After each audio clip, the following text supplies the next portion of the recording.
এরপরে ভাইয়ের সাথে গল্প করতে করতে নামাজের টাইম নাই। এরপরে বন্ধুর সাথে লুডো খেলতে খেলতে নামাজ গেছে, ক্যারাম বোর্ড খেলতে খেলতে গেছে, ক্রিকেট খেলতে র্যাকেট খেলতে খেলতে শেষ। তাহলে এই আত্মীয় স্বজন আর টাকা পয়সা ধন সম্পদ যাবে না, যাবে নেক আমল। তাহলে নেক আমল যদি আমি আপনি না করি তাহলে যাবে, করলেই তো যাবে। ভাইরা আমার, বাবাজিরা আমার, তাই পরকালীন বিষয়ে আমাদের চিন্তা যেন বেশি হয়। পরকালীন বিষয়ে যদি চিন্তা ভাবনা না হয় তাহলে বিপদে পড়ে যাবেন। ভাইরা আমার, বাবাজিরা আমার, লম্বা সময় কথা বলতেছি, চাইছিলাম মাস নিয়ে একটু কথা বলবো আর মাদ্রাসা নিয়ে কোরআন শরীফের শিক্ষার গুরুত্ব নিয়ে একটু কথা বলবো। তাই আসুন পরকালীন নিয়ে একটু কথা বললাম।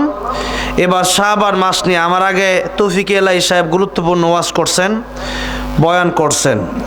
এখানে যারাই আছেন, বিশেষ করে হুজুর আমাকে দাওয়াত দিয়েছেন, মাওলানা মুহিবুল্লাহ হাফিজাহুল্লাহ হুজুর, সে সৈয়দপুর আসা যাওয়া, সেখানে আপনাদের এলাকার সন্তান আব্দুল হাই ভাই, ওনার কাছ থেকে আমি বিমানের টিকিট কাটি। তো উনি আমাকে বলছিল এই প্রোগ্রামটার কথা, তা হুজুর বলছিল, তো সেই ক্ষেত্রে আসছি। তো হুজুর সাথে দেখা হওয়ার পরেই খুব ভালো লাগছে। হুজুর শাইখুল হাদিস, প্রায় 1 যুগেরও বেশি হুজুর হাদিস পড়াচ্ছেন, আর আমাদের পড়ালেখায় শেষ হলো কয়েকদিন আগে। তো এরপরে আরও অনেক আলেমরা যারা হাদিস পড়াচ্ছেন, ওনারা এখানে বয়ান করেছেন, কথা বলেছেন। আমার আগে তৌফিক এলাই সাহেব বলেছেন শাবান মাস, শাবান মাসে রাসূল সাল্লাল্লাহু আলাইহি ওয়াসাল্লাম বেশি বেশি রোজা রাখতেন, বলছে না? বেশি বেশি রোজা রাখতেন। তাহলে আমরা রোজা রাখবো কি রাখবো না? আমরা রোজা রাখার চেষ্টা করব ইনশাআল্লাহ। শাবান মাসে রোজা রাখতেন কেন রাসূল কারীম সাল্লাল্লাহু আলাইহি ওয়াসাল্লাম? যে এই শাবানে আল্লাহর কাছে বান্দার বাৎসরিক আমলনামা নিয়ে যাওয়া হয়, পেশ করা হয়, কে ভালো করলো আর কে মন্দ করলো। এই শাবান মাসের আরেকটা গুরুত্বপূর্ণ আমল হচ্ছে তওবা করা। কি করা? তওবা করা। কেন? যেহেতু আল্লাহর কাছে আমলনামা পেশ করা হয়, আল্লাহর কাছে যখন আমলনামা পেশ করা হয়, আল্লাহ যদি দেখে যে আমার বান্দা গুনাহমুক্ত জীবন, বান্দার সুন্দর জীবন, তখন আল্লাহ খুশি হয়। আর আল্লাহ যদি দেখেন এই বান্দা খালি নাফরমানি, তখন আল্লাহ নারাজ হয়। এখন গুনাহ তো আমরা করি, তো এইভাবে যদি যাই তাহলে তো কষ্টের ব্যাপার, যে আল্লাহ কষ্ট পাবে, তো আমিও কষ্ট পাবো। এখন তওবা করবেন কেন? নবী বলেছেন তাইবু মিনাজ যামবি কামা লা যামবা লাহ। তওবার দরকার এই জন্য, তওবা করলে বান্দাটার আর কোনো গুনাহ থাকে না, বান্দা মাসুম, নিষ্পাপ হয়ে যায়। যেন এইমাত্র কাওয়ালাদাতু উম্মুহু, মায়ের পেট থেকে এইমাত্র সে পৃথিবীতে আগমন করলো। জোরে কোন সুবহানাল্লাহ। ভাইরা আমার, বাবাজিরা আমার, তাওবার অর্থ বুঝতে হবে। তাওবা আপনি আস্তাগফিরুল্লাহ শেষ, এটা তাওবা না। তাওবা মানে আপনাকে যেই গুনাহ করেছেন পূর্বে, সেই গুনার জন্য আপনাকে লজ্জিত হতে হবে যে আমি যেই কাজটা করছি আসলে এটা খারাপ। আমি যে টিভি সিনেমা দেখছি এটা খারাপ হয়েছে, ভালো কাজটা ভালো হয় নাই। আমি যে সিগারেট খাইছি কাজটা ভালো হয় নাই। আমি যে বাসা বাড়িতে বাপ মারে গালি দিছি কাজটা ভালো হয় না, এটা আসলে খারাপ। আমি লজ্জিত, কাজটা ভালো করি নাই আমি। এই যে লজ্জিত হইলেন, অনুতপ্ত হইলেন, এরপরে আপনি আল্লাহর কাছে মাফ চাইলেন, কান্নাকাটি করে মাফ চাইলেন, আল্লাহ এই ভুলটা করছি। এখন কথা হচ্ছে যে আল্লাহ রাব্বুল আলামিনের কাছে তওবা করলে কি সব গুনাহ মাফ? না, সব গুনাহ মাফ না। মনে রাখতে হবে বান্দার হক কোনোদিন আল্লাহ মাফ করবে না, এটা হচ্ছে বিশেষ কথা। এই তাওবা অনেকেই করে, সারা জীবন জনগণের হক খায়া এখন গিয়া দেখছি ওই কাবা শরীফের চত্বরে দোয়া করে, এবারে সেখানে ফ্ল্যাট কিনছে জনগণের টাকায়। আরে আল্লাহ ঠেকা পড়ছে, খাইছো আমাদের হক আর কাবা শরীফ দিয়ে দোয়া করবা, কিয়ামত পর্যন্ত কবুল হবে না। জনগণের কাছে মাফ চাইতে হবে। যারা মরে গেছে কাছে মাফ চাইবা কেন তুমি জানো? ভাইরা আমার, বাবা, কেউ যদি মরে যায় তার জন্য দুনিয়াতে মাফ চেয়ে দুনিয়াতে কিছু যেরকম টাকা পয়সা সে পাওনাদার ছিল এরকম টাকা পয়সা দুনিয়াতে দিয়ে দিবেন। ঋণ নিয়ে অনেক লম্বা চূড়া আলোচনা আমার ইউটিউবে আছে। আলোচনা আমরা শুনি, আমল করি কেমনে? ওই একটা শুনে সব গুনাহ মাফ তওবা করলে কিন্তু না, এটাও বুঝতে হবে। তো বললে সব গুনাহ মাফ হলে বান্দার হক মাফ হয় না। কোরআন শরীফের সবচেয়ে বড় সূরা সূরা বাকারা, সবচেয়ে বড় আয়াত হচ্ছে সূরা বাকারার 282 নম্বর আয়াত। ইয়া আইয়ুহাল্লাযীনা আমানু ইযা তাদায়ানতুম বিদাইনিন ইলা আজালিম মুসাম্মান ফাকতুবু। এখানে আয়াত শুরু হইছে, শেষ হইছে ওয়াল্লাহু বিকুল্লি শাইইন আলীম।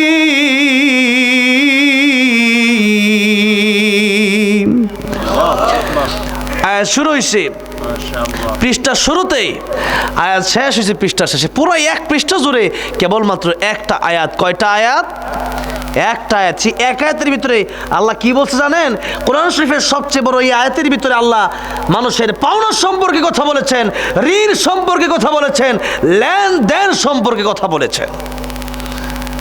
এত বড় আয়াতে বান্দার হক আল্লাহ মাফ করবে না। আপনি আমার জমি মেরে খায়া আপনি মনে করতেছেন যে তওবা করলে মাফ হয়ে গেল, এত সহজ? আপনি আমার 10,000 টাকা পাই আপনার কাছে, আপনি আমার দেন, আমার মনে কষ্ট, আল্লাহ মাফ করবে কবে? আল্লাহ মাফ করবে না। আপনি আমার কাছে মাফ চাইতে হবে। ঠেলাওয়ালাকে ধাক্কা মারছেন, রিক্সাওয়ালাকে 2 শট দেখে ফেলাই দিচ্ছেন, মনে করতেছেন যে আরে আমি তো বড় বাহাদুর, তোমার মতো বোকা আর কেউ নাই, তুমি তার পাও দিয়ে মাফ চাইবা। তুমি তার পাও না দিয়ে মাফ চাইলে তোমার মাফ আল্লাহ করবে না।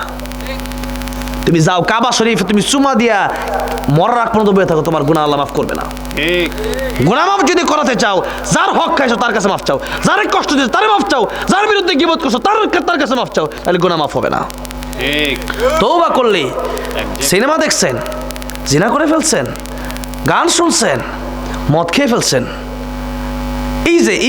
এই বিষয়গুলো এগুলো আল্লাহ না করছে আপনি করছেন, এগুলো তওবা করলে মাফ হবে। কিন্তু বান্দার হক খেয়ে ফেলছেন, মাফ হবে না, মাফ হবে না। ভাইরা বাবাজিরা, তাই বান্দার হক এটার গুরুত্ব এটা তো সামান্য মনে করবেন না যে তওবা করলে মাফ হয়ে যাবেন। তাই তওবা করার সময় এটাই মনে রাখতে হবে, তওবা করলে তওবার সময় আল্লাহর কাছে যখন মাফ চাইবেন তখন বান্দার হক বান্দাকে বোঝাই দিতে হবে।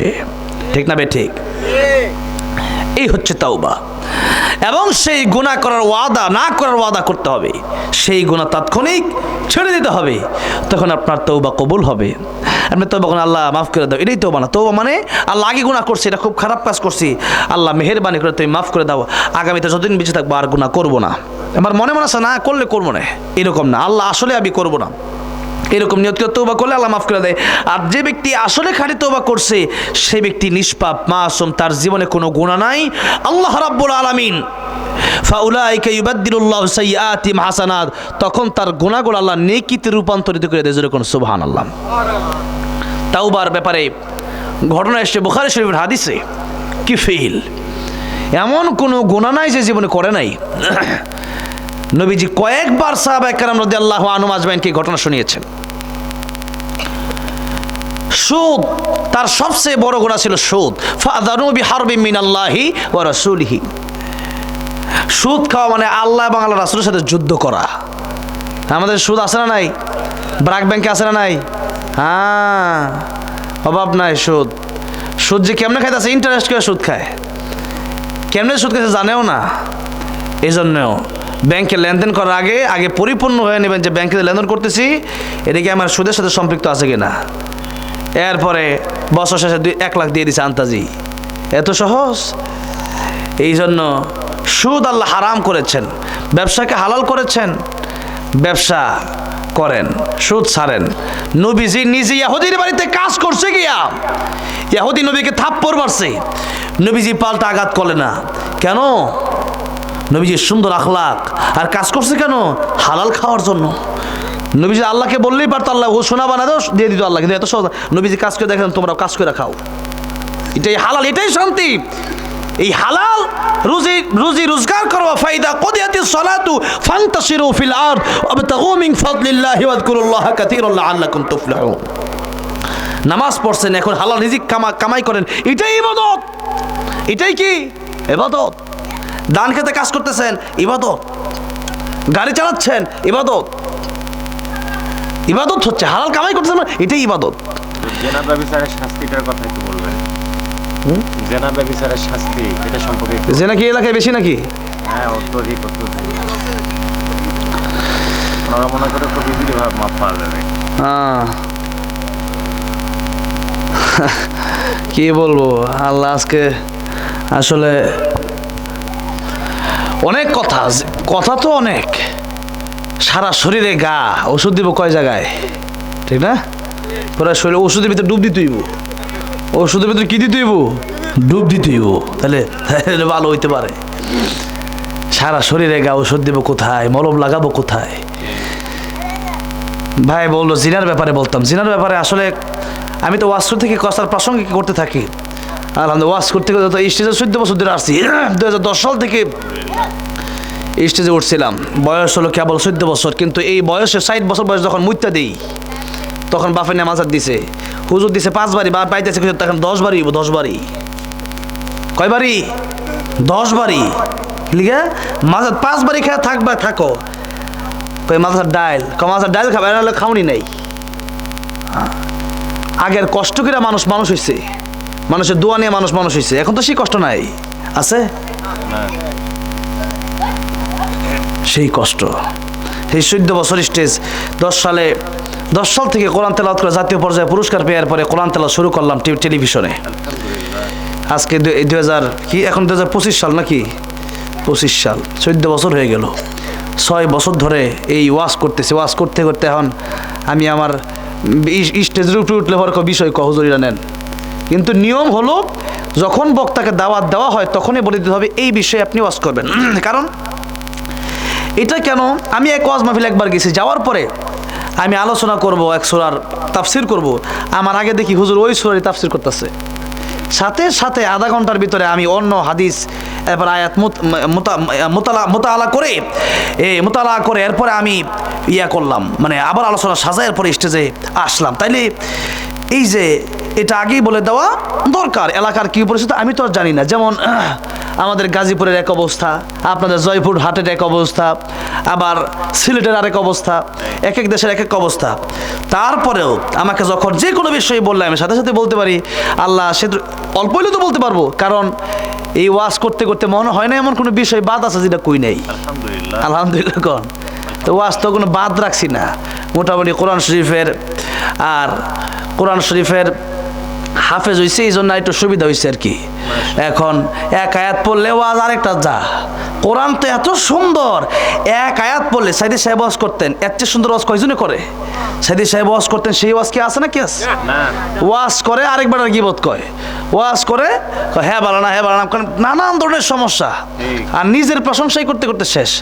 আর ওয়াজ করতে আল্লামা সাইদির আমাদের কোরআনের এক আয়াত পড়তো, আরেক মিনিট আরেক আয়াত, প্রত্যেক মিনিটে কোরআন আয়াত জোরে কোন ঠিক না বে ঠিক ছিল কোরআনের তাফসির। ওয়াজ করতো আল্লামা জুবাইর আহমদ আনসারী রহমতুল্লাহ আলাইহি, সেই বিবারিয়ার ওয়াজ করতেন তিনারা। সেই ওয়াজ যাই হোক আগে বলে দেওয়া ভালো। তারপরে এলাকার যে পরিস্থিতি ওইটা বললো, ওইটার ওয়াজও করা দরকার। কারণ আপনাদের এলাকায় মনে করেন সুদ নাই, আমি সুদ সম্পর্কে আসলে লাভ কি আছে যে না, এখন ওইটার সম্পর্কে আলোচনা করা বেশি দরকার।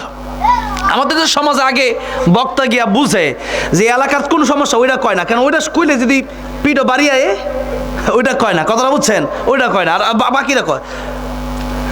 যদি হুজুর আঙ্গ এলাকা শেরেক বেদাত আছে, মাজার আছে, মাজার পূজা আছে, কবর আছে। আমি আসার সময় এক মাজার, এই যে শাহ সুলতান মাহমুদ রহমতুল্লাহ আলাইহির মাঝ দিয়ে আসতেছিলাম, তো ওনার কবরের মাজারের পাশেই লেখা আছে সেজদা দেওয়া নিষেধ। তা আমি এই ভিডিও আজকে ছাড়ছি আমার ফেসবুকে, এর মাইর দিয়ে আরেকজন মাইরা দিছে। তাইলে এই যে অবস্থা, তো এখন হুজুর আগে আইব ওয়াজ কয় না, মাজার আছে আচ্ছা মাজারের বিরুদ্ধে কিছু কয়েন না, আচ্ছা ঠিক আছে এটা বাদ দা, সব কমু। আইসে কাটা আমি লেগে নেতা, বিএনপি নেতা, হুজুর এ ও রাজনীতি সারা কয়েন, আচ্ছা ঠিক আছে, তা ব্যাপার না মানে ওই না হিটা করতেও বেশি, যেটা দরকার বেশি যেরকম ঠিক না বে ঠিক। আমার অ্যালার্জি হয়েছে, আমার নিম পাতার রস খাইতে তিতা লাগতে পারে, তবে নিম পাতার রস খাইলে আমার জন্য ভালো, ওইটা আমার খাইতে হবে যেরকম ঠিক না বে ঠিক, ওইটা আমি খামু। তো যাই হোক, জিনা ব্যভিচার এই সম্পর্কে বলছে, এই জন্য আবার আরো কয়টা কথা আসছে মুখ দিয়া একটা ওয়াজ তো খালি খালি বাড়িতে খালি কইবার মন চায়, আমার কথাটা বুঝেন, খালি কইবার মন চাই, ভিতরে তো জয় মারিস অনেক। এখন জিনা ব্যভিচার, জিনার যে শাস্তি, ইসলামী খেলাফত যদি থাকতো, খেলাফতের আইন যদি থাকতো, ইসলামী বিধিবিধান যদি থাকতো, তাহলে জিনা করলে আযানিয়াতু আযানি ফাজলিদু কুল্লা ওয়াহিদিন মিনহুমা মিয়াতা জালদা, 100 বেত তারা দিতে হতো, 100 বেত, 100টা পিটনির ছুটে ফরদিন আর জিনা করতো না। ঠিক যেরকম ঠিক না বেঠে? এটা হইলো যারা অবিবাহিত, যারা বিয়ে করে নাই, এরা যদি জিনা করে এই শাস্তি। আর যারা বিয়ে করছে এরপরও জিনা করে, এদের শাস্তি কি? এদের শাস্তি হইলো এদেরকে অর্ধেক যে মাটি খুঁজ দিয়া, কোদাল দিয়া গর্ত কইরা, ছাপল দিয়া গর্ত কইরা, তারে অর্ধেক কোমর পর্যন্ত ঢুকাই দিতে হবে। এরপরে 15-20 জন এলাকাবাসী মিললে এর পাথর মারতেই থাকবে যতক্ষণ তার মরণ না হচ্ছে, মাথা ফাইটটা চৌচির হয়ে মরে দেবো, সব গুস্ত টুকরো টুকরো দেবো, এরপর শেষ। আল্লাহু আকবার, মাশাআল্লাহ। আর এই শাস্তির কথা শোনার পরেও যারা জিনা করবে এরা করুক, এই শাস্তি অবস্থা বুঝা যে এই শাস্তি আমার দেওয়া হবে। ইসলামী খেলাফত নাই, এই জন্য এই বিচার নাই। ইসলামী খেলাফত নাই, বিয়া নাই, জিনা আছে। ইসলামী খেলাফত নাই, যার কারণে 18 বছর বয়স, 1 মাস কমে গেলে পুলিশ গেছে, আর 11 বছরের মেয়ে জিনা করে, ওইটা পুলিশ খবর নাই। 11 বছরে জিনা করতে পারবো, 14 ফেব্রুয়ারি পার্কে টোনাটনি গাছের ভিতরে বাদাম সবাইতে পারবো, কিন্তু বিয়ে করতে তো না। এই যদি হয় দেশের আইন, তাইলে দেশের মানুষ সভ্য হবে না, অসভ্যই থাকবে। কোরআনের আইন যেদিন চালু হবে ওই দিন মানুষ সভ্য হয়ে যাবে। আর কোরআন যেটা বলেছে, বয়স হয়ে গেছে বিয়ে দিয়ে দেন, এটা হলো কোরআনের আইন। আর আমরা কই না 18 বছর, এই যে করছে জন্য জিনা ব্যভিচার বেড়ে গেছে। অনেক সময় ছেলের বয়স হয়ে গেছে, বাপ মা ইচ্ছা করে বিয়ে দেয় না, কেন? বিয়া দিলে এটা খাওয়াইব কারা? আরে খাওয়ানোর মালিক তো আপনি, আল্লাহ মালিক। অবশ্যই আল্লাহ রিজিক তাকে দিবেন, কারণ এই দুনিয়া সৃষ্টির 50,000 পূর্বে আল্লাহ রিজিকের ব্যবস্থা করেছেন, যেরকম সুবহানাল্লাহ। তাহলে আমি যদি মনে করি খাওয়াবে কে, তা আপনাকে খাওয়ালো কে? আপনার একটা মেয়ে হলে, আপনার 5 জন সন্তান, 6 জন থাকলে আপনি খাওয়াতেন কোন জায়গা থেকে? ভাইরা আমার, বাবাজিরা আমার, এই জন্য নিয়ম হলো জিনা বন্ধ করার জন্য 1 নাম্বার শর্ত হচ্ছে এই দেশে পর্দা কায়েম করতে হবে। আপনার মেয়ে পর্দা করে না, জিনা তো হবেই, কারণ আপনার মেয়েকে আপনি ছেড়ে দিয়েছেন। ওই যে 11 বছরের মেয়েকে ছেড়ে দিছে, আর হাসপাতাল থেকে বের হয়ে গেছে আরেক ছেলের সাথে। এই নওগাঁ আসছে, নওগাঁ বরিশালের ভাই আসছে, নওগাঁ 11 বছরের মেয়ে, কেমনে গেছে? ছেড়ে দিছে। এই যে অবস্থা, এই অবস্থা হলে সমস্যা। মেয়েকে যেতে সাথে ছাড়া যাবে না, ছেলেকে যেতে সাথে ছাড়া যাবে না। তো তাকে পর্দা আপনি না করলে আপনি গুনাহগার হবেন। পর্দা করবে না, আমার বাড়িতে তোমার খাবার নাই। তুমি আল্লাহর কোন আইন মানবে না, তোমার কিসের খাবার আবার ত্যায্য করে দিতে হবে তখন, যদি না মানে। কেন? আল্লাহর কোরআন মানবে না, কিয়ামতের ময়দানে আমার বিরুদ্ধে বিচার দায়ের করবা, তা হবে না। এই জন্য মেয়েকে পর্দায় রাখেন, স্ত্রীকে পর্দায় রাখেন, ছেলেটাকে কোরআন শিখান। কোরআন না শিখলে এই ছেলে জিনা থেকে বাঁচতে পারবে না, বিয়ে না করলে ছেলে জিনা থেকে বাঁচতে পারবে না। কুত্তাটা একটু সরা দেন। হ্যাঁ, কুত্তাও যদি আওয়াজ শুনবার লাগে আইতেও পারে না, আসাবে কাফের কুত্তাও জান্নাতে যাইব, যেরকম ঠিক না? ঠিক। আর মানুষ তো বোঝে না, মানুষ শুনতে চায় না। মানুষ তো আল্লাহ বলছে কাল আন আমি বাল হুমা দল, কেন? মানুষ তো কুকুরের সেই নিকৃষ্ট, কে বলেছেন? আল্লাহ। কেন? মানুষ মালিক ছিল না, মানুষ কোরআন শুনতেছে না, কুত্তা এমন ওয়াজ শুনতেছে, যেরকম সুবহানাল্লাহ। কুত্তাও বুঝে মালিক চিনে, কিন্তু মানুষ মালিক চিনে না, ঠিক না? ঠিক। তো যাই হোক, এই যে অবস্থা, প্রথমেই হচ্ছে পর্দা, দ্বিতীয় নাম্বার হচ্ছে বয়স হয়ে গেছে। ওই বাংলাদেশের আইন কি বলছে ওটা দেখা যাবে না, আল্লাহর কোরআনের আইন কি বলছে? বয়স হয়েছে, ছেলে বিয়ে করতে মন চাচ্ছে, আপনি টের পাইতেছেন যে ছেলে বিয়ে করতে যাচ্ছে, বিয়ে করে দেন। বিয়ে করা যাচ্ছেন তো কি হবে? আপনি বলতেছেন না এখন বিয়ে করা যাবে না, সাবধান। ছেলের বয়স 30 বছর, এবার আর কি বিয়ে করে কি করতো? হ্যাঁ 30 বছর কর, ঠিক আছে, বিয়ে আর দরকার নাই। এখন 30 বছর পরে বাপকে বিয়ে কর, বিয়ে করে কি করুন? বিয়ে ছাড়াই তো সব চলতেছে, কথা কয় না খেলি গা। এই যদি হয় অবস্থা, তাহলে জিনা বাড়বেই। ভাইয়ার আমার, বাবা, আর পরকীয়ার আর অনেক কারণ আছে, যেমন কোরআন শরীফে 4 বিয়া জায়েজ আছে। এটা বলে তো অনেক মহিলা রাগ করবে, কি কয়? এই কয়েকদিন আগে পাকিস্তানের এক নারী তার স্বামী আরো 2টা বিয়ে করছে, সে খুশি হয়েছে। কেন? যে আমার স্বামী আরো 2টা বিয়ে করছে, আমার স্বামী জিনা থেকে বাঁচো। যার বউ বেশি জিনা থেকে বাঁচা বেশি। হ্যাঁ, এক বউ লিয়ে আলহামদুলিল্লাহ, আলহামদুলিল্লাহ। এখন দ্বিতীয় বিয়ে করতে গেলে তখন কয় যে একবারে খায়ালামু, জব কইরালামু, জব যে করে লাগবে তাদের আইন কই? আল্লাহ সারি বিয়ার আইন দিছে, আপনি যদি পারেন করতে পারেন, কিন্তু এটা নারীরা মানে না, আগে বইলা দেয় সাবধান দ্বিতীয় বিয়া করবা খবর আছে। তা আল্লাহর বিধান কই রইল? কোরআনের বিধান না থাকলে যা হয় তাই হচ্ছে। ভাইয়েরা আমার বাবা, তাই এই কোরআনের বিধানগুলো থেকে মানুষকে দূরে সরানো যাবে না। কোরআন আছে যেখানে আমরা আছি সেখানে। এই হলো বিয়ে। এক নম্বরে বললাম কোরআন শিক্ষা দিতে হবে, এক নম্বরে ছোটবেলায় কোরআন শিক্ষা দিতে হবে, এক। দুই নম্বরে পর্দায় রাখতে হবে, দুই। তিন নম্বরে বিয়ের সময় গেলে বিয়ে দিতে হবে, এই তিন। চার নম্বর কথা হচ্ছে বিয়ে কইরা যদি আরেকটা করতে হয় আরেকটা করাতে হবে। এটা হলো সাইজ। একজন স্বামী সে যখন এক সময় তার ভাবে বিয়ে করাইছে, একটা স্ত্রী তার আছে, এখন তার একটা বিয়ে করতে মনে চাচ্ছে, যে কোনো কারণে মনে চাইতে পারে। যেমন আমি বিবাহিত, আমার একটা বিয়ে করতে মন চাইতে পারে না? চাইতে পারে, আল্লাহর বিধান আছে। আমি যদি খাওয়াইতে পারি, থাকতে পারি, দিতে পারি, এই সেই বিধান আছে। কিন্তু সেই বিধান যদি আমার স্ত্রী আমাকে না করতে দেয়, তখন ওই পাকিস্তানি নারী বলল যে মানুষ আল্লাহ বিধান দিয়েছে, এই জন্য অনেক মানুষের মনে চায়, বা প্রথম স্ত্রী পাওয়ার পরে তার আরেকটা স্ত্রী দরকার হয়। অনেক সময় স্ত্রীর মাসিক থাকে, অনেক সময় স্ত্রী দেখা যায় বাপের বাড়িতে থাকে, অসুস্থ হয়ে যায়, তখন তার আরেকটা স্ত্রী দরকার হতে পারে। তখন সেই স্ত্রী সে না পেলে সে অন্য মেয়ের কাছে জিনা করতে সে বাধ্য হয়ে যায়। কোরআনের বিধান আপনি মানবেন না, আপনি বলবেন হুজুর এগুলো ওয়াজ, এগুলোই তো ওয়াজ। কোরআনের কথা বলতেছি, সব কিসের কথা বলতেছি? একটা কথা যদি কোরআনের বাইরে বলি, এখানে কি মিডিয়া আসছে? ইসলামিক রেকর্ডিং, এই জয়পুরহাটের মিডিয়া আসছে, কালকে আবার রিপিট করে শুনবেন। মিডিয়া তো দুইটা নাকি? এতে এই দুইটা মিডিয়া যদি সারে কালকে ওয়াজ, আমার তো ওইভাবেই ওয়াজ করতে হবে। ওয়াজের দিকটা একদিকে ছিল, এখন ঘুরে আরেক দিকে আসলাম, কারণ এখন বলছে জিনা, এখন জিনা নিয়ে কথা বলতে কয়েক ঘন্টা যাবে। মাদ্রাসা সম্পর্কে কথা বলা দরকার, যেহেতু মাদ্রাসাটা নতুন, ইয়াজদম খোলা হয়েছে, দাউরা হাদিস পর্যন্ত যেন হয়। জোরে কোন আমিন, জোরে কোন আমিন, আল্লাহুম্মা আমিন। এই হলো জিনা। তাহলে জিনার শাস্তি 100 বেত, আর যদি অবিবাহিত আর বিবাহিত হইলে তারে রুজম করে মেরে ফেলা। এই হলো দুনিয়াতে। পরকালে তো আছেই। ভাইয়েরা আমার, বাবাজিরা আমার, এই জিনা দূর করতে যে কথাগুলো বললাম আগে, এগুলো মানতে হবে। আমরা কি করি?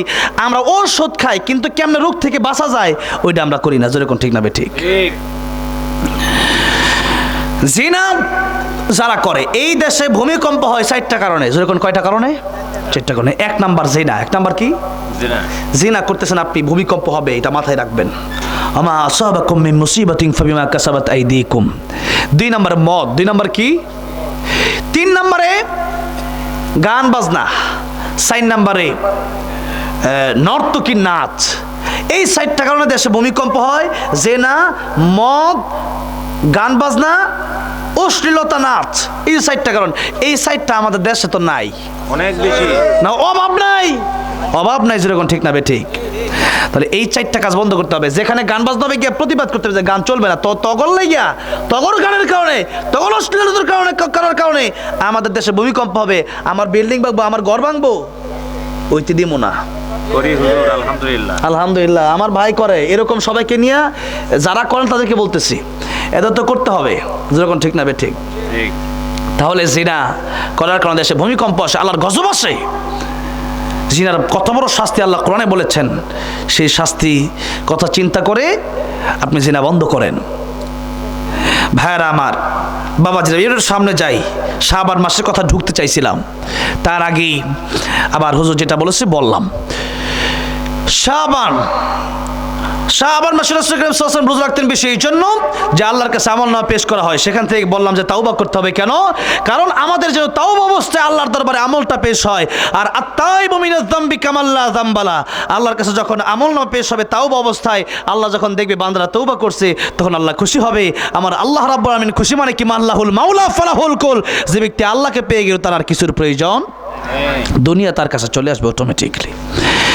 এবার আসুন, আল্লাহ নবী বিশ্বনবী রাহমাতুল লিল আলামিন শাবানের গুরুত্ব দিতে গিয়ে বললেন, শাবানু শাহরি ওয়া রমাদান শাহরুল্লাহ।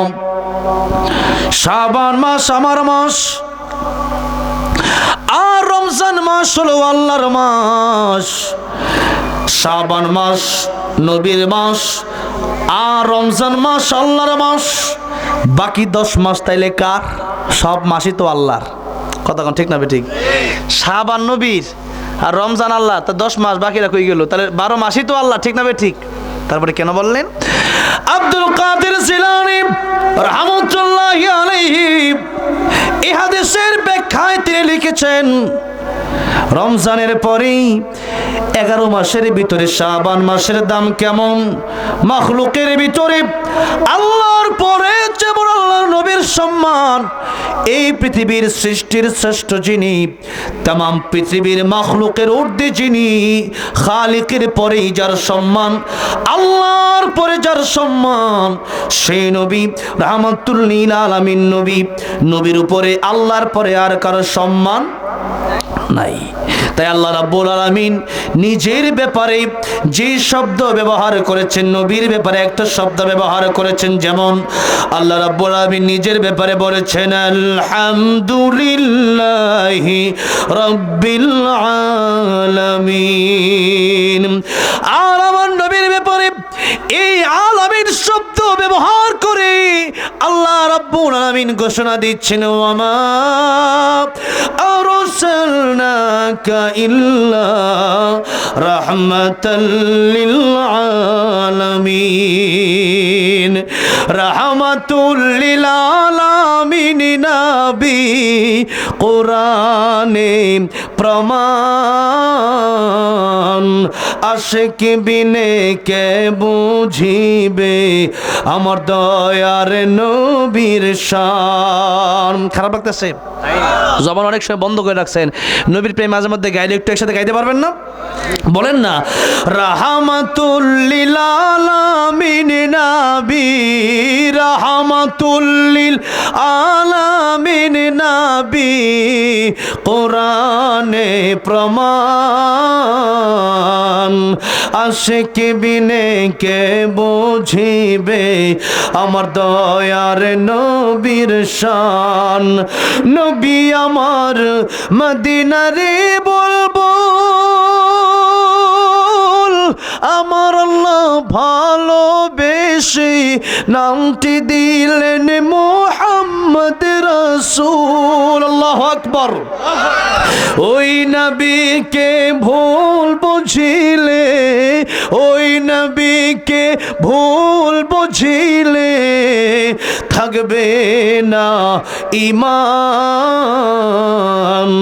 আশিক বিনে কে বুঝিবে আমার দয়ার নবীর শান। বলেন, আশিক বিনে কে বুঝিবে আমার দয়ার নবীর শান।